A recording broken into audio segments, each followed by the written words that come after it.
kita datang mengunjungi tempat di mana tempat ini bergelar dengan nama Candi Guwo Sero Mangleng.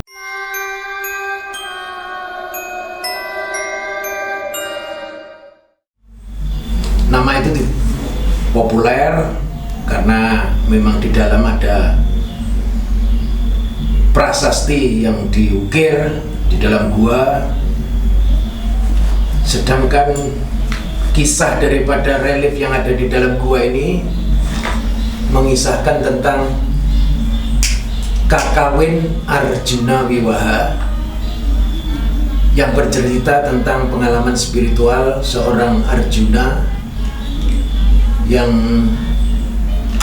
mendapatkan perintah untuk bertapa di sebuah tempat dan mendapatkan ujian daripada pengalaman spiritual yang dilakukannya itu ditulis dalam serat Kakawin dengan nama Arjuna Wiwaha.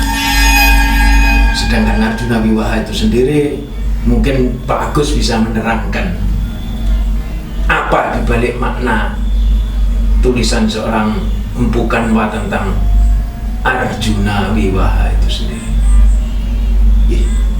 Terima kasih Bang Karim, selamat pagi pemirsa. Kakawin itu artinya adalah di dalam bahasa Kawi itu, Kakawin itu artinya melihat jauh ke depan. Jadi sesuatu yang mana pandangan jauh ke depan, kalau tidak salah seperti itu. Sedangkan Arjuna itu adalah putih bersih atau sebuah cahaya yang melambangkan satu kesucian. Nah, Kakawin Arjuna Wiwaha itu artinya adalah sebuah cerita yang menceritakan perjalanan suci Arjuna di dalam melakukan suatu pertapaan untuk mendapatkan keberkahan, mendapatkan sebuah ilmu dan pusaka Pasopati untuk dipergunakan di dalam dharma kebaikan sebagai seorang ksatria. Itu makna yang kami dapat dari Kakawin Arjuna Wiwaha. Sedangkan isi dari filosofi Kakawin Arjuna Wiwaha itu sendiri kan banyak ditulis di beberapa naskah-naskah yang pernah kita dengar.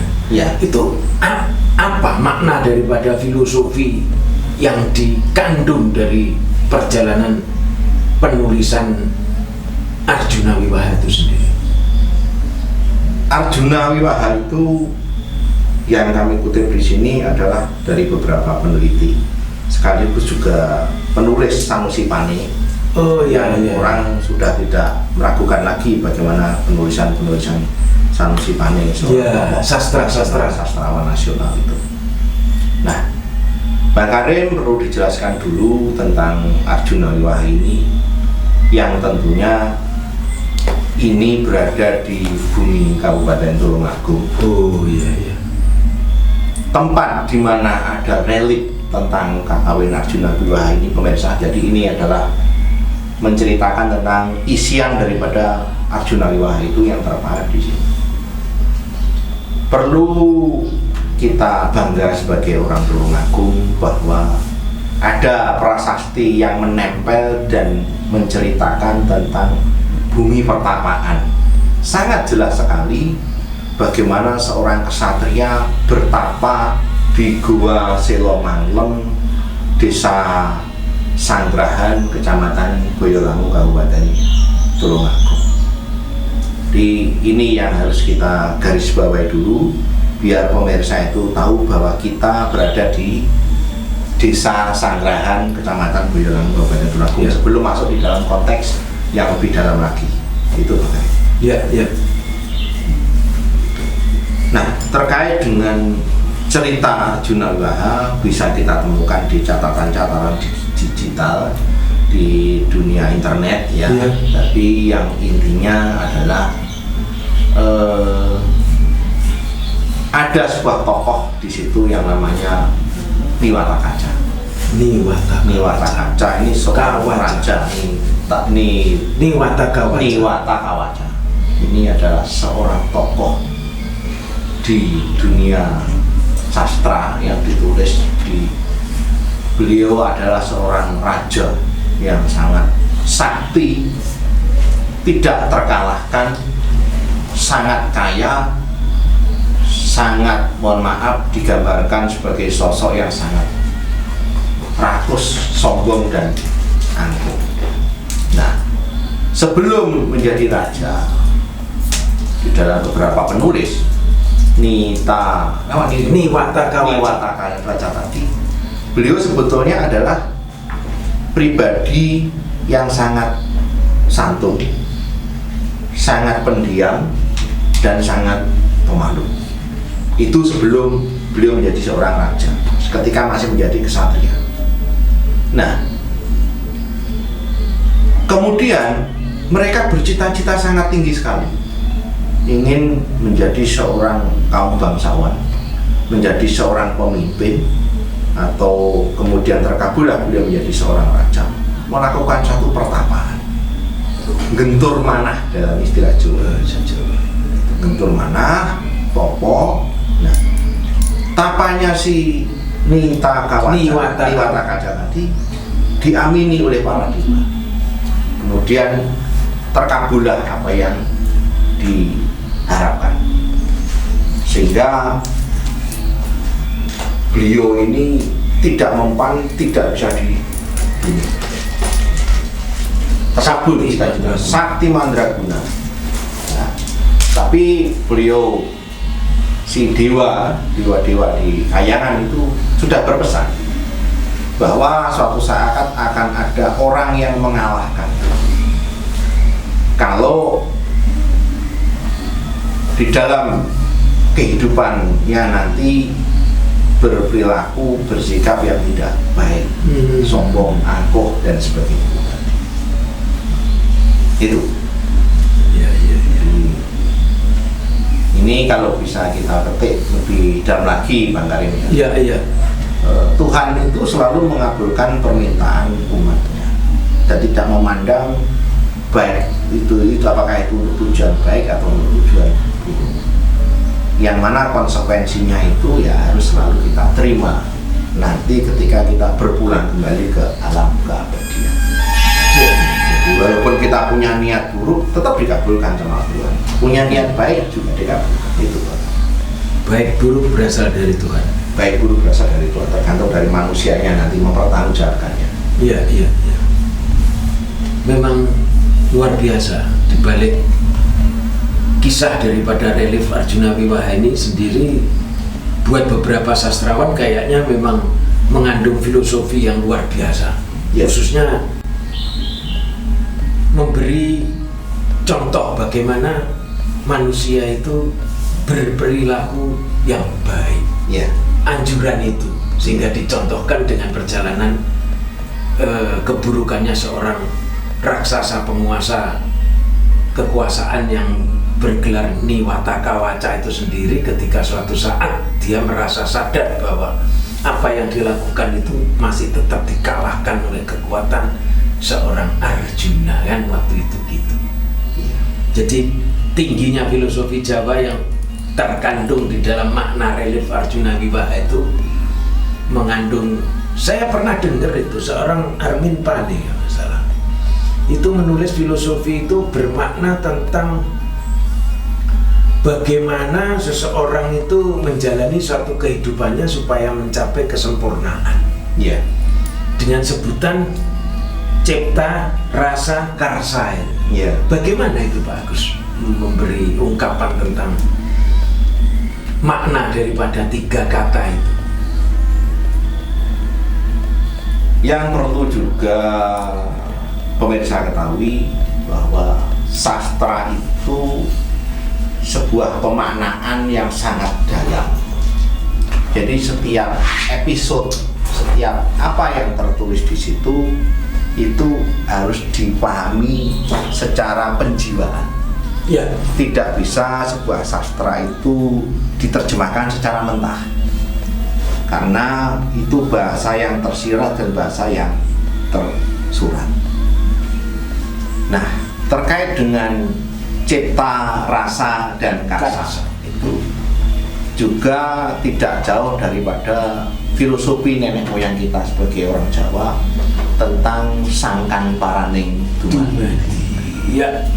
Dari mana kita berasal, terus kemudian untuk apa kita hidup, tujuan kita hidup itu apa, dan nanti kita mau kemana Ya. setelah kehidupan kita ini selesai di alam dunia. Jadi cipta, rasa, dan kasa itu menurut pemahaman saya secara pribadi adalah setiap pribadi manusia itu di dalam menjalani kehidupan itu harus secara totalitas. Baik itu ketika kita di masa penderitaan juga harus kita terima dengan ikhlas, ataupun ketika kita mendapatkan satu berkah kehidupan di siklus kehidupan yang bahagia, kita juga tidak boleh lupa daratan. Karena apapun yang ada di dunia ini adalah sifatnya sementara. Jadi ketika kita diuji, kita jangan terlalu bersedih. Ketika kita diberi nikmat yang berlebih, janganlah kita merasa atau hidup yang berlebihan. Jadi wong Jawa itu harus selalu tahu diri, bisa menemani dan ojo dumeh. Nah, Bang Karim, saya perlu juga ceritakan tentang Niwata Kawaca tadi. Itu adalah sosok raja raksasa yang sangat angkuh, dan kemudian mereka ingin menikahi Dewi Supraba. Padahal si raksasa ini sudah punya istri yang sangat cantik, tapi karena kerakusan kekuasaannya ini kemudian ingin menikahi Dewi Supraba, anak dewa di Kayangan. Nah, para dewa ini gelisah.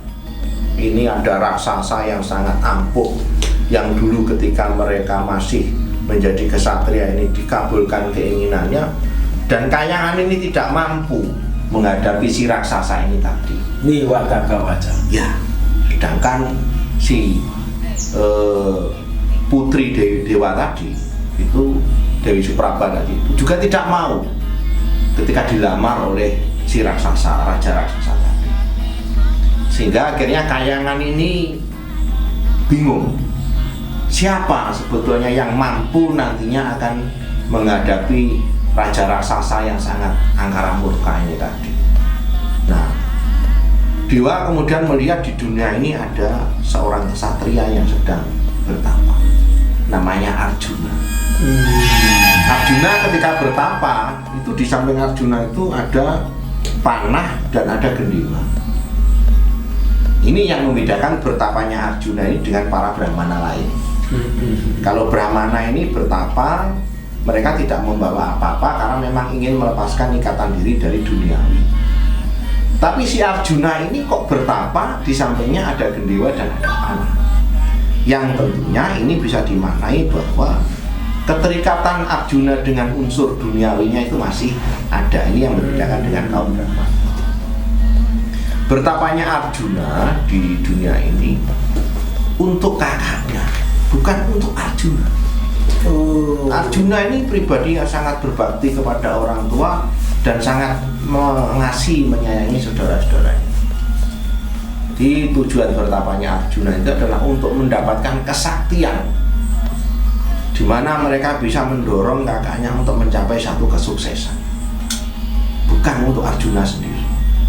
Nah, disitulah dewa ini melihat di dunia kok enek wong topo. Mereka juga curiga, kok aneh topo nih, bukan untuk dirinya sendiri tapi untuk kakaknya. Kemudian dewa ini mengutus 7 bidadari untuk menggoda si Arjuna di dalam pertapaannya itu tadi. Nah, 7 bidadari itu menggoda, dan ini sudah dilihat di relik di sini, digambarkan di sini bagaimana 2 bidadari itu menggandeng tangannya Arjuna menggoda Arjuna di dalam pertapaannya. Tidak berhasil. Apa yang kita petik dari godaan 7 bidadari, kemudian Arjuna bertapa dengan menyanding panah dan gendewa ini. Makna terdalam yang kita petik daripada cerita itu adalah ketika seseorang ini memiliki tujuan yang utama, tujuannya sangat tinggi dan sangat mulia, itu harus teguh, tidak boleh tergoda oleh wanita, tidak boleh tergoda oleh nafsu-nafsu duniawi. Jadi penggambaran 7 bidadari itu adalah menggoda Arjuna dalam konteks apa itu? Syahwati duniawi. Ya, kehidupan dunia yang sangat memabukkan itu tadi. Akhirnya karena tidak berhasil, Dewi ini kembali ke kayangan. Nah, menghadap kepada dewa. Nah, ini di situ juga dituliskan, digambarkan bagaimana si Dewi ini menghadap dewa yang ada di kayangan, menyampaikan bahwa misi untuk menggoda Arjuna itu gagal total. Nah, para dewa ini semakin yakin bahwa berarti orang inilah yang nanti akan bisa menolong kayangan dari gemburan si raja raksasa itu tadi. Nah, si raja ini tahu akhirnya kalau Arjuna bertapa.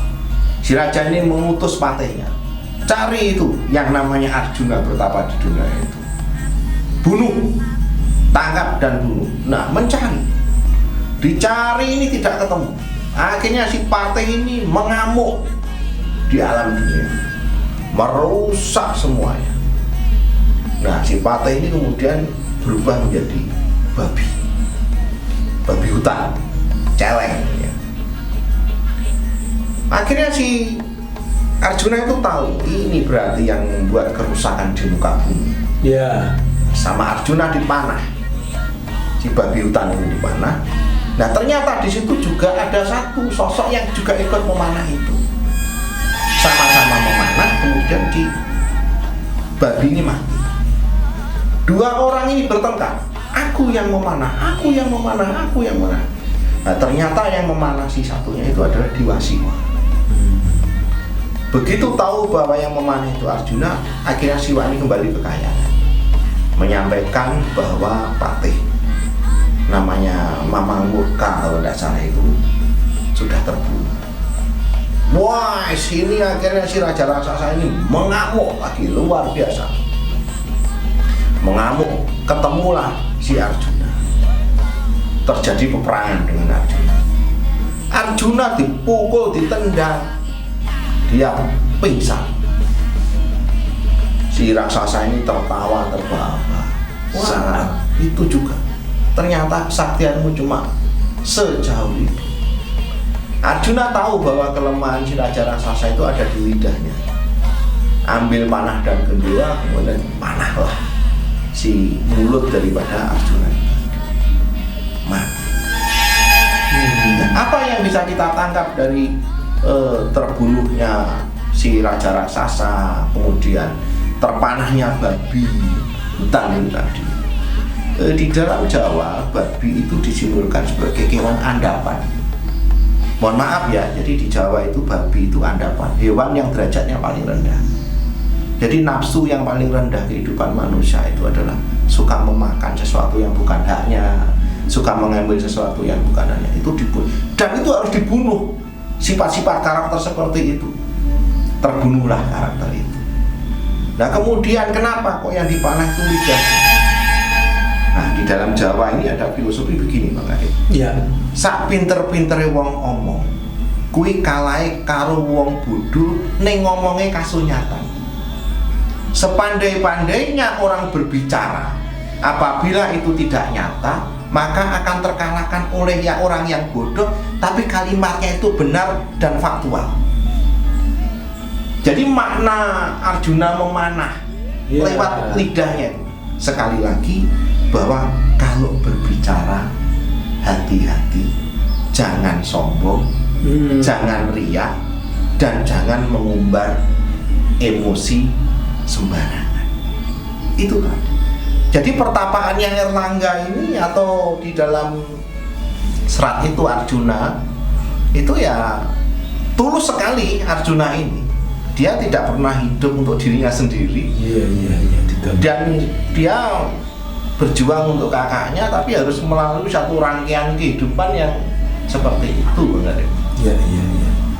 Nah, sekarang juga yang perlu kita perjelas, Arjuna Wiwaha ini kan ditulis oleh Empu Kanwa pada abad ke-11, di mana di situ ada Raja Agung di bumi Kediri. Itu rajanya adalah Raja Erlangga. Nah, bumi Kediri itu apakah Kediri yang sekarang? Tidak. Bumi Kediri itu melingkupi Blitar, Kediri, Trenggalek, itu kan dulu bumi Tulungagung. Kediri, termasuk Tulungagung juga. Jadi kalau di sini ada relief Arjuna Wiwaha yang menggambarkan tentang Arjuna, dan di situ ada pemerintahan di era Erlangga. Dan cerita kehidupan Erlangga ini juga mirip sekali dengan ceritanya Arjuna ya. Kalau saya secara pribadi itu meyakini Arjuna dulu pernah bertapa di sini.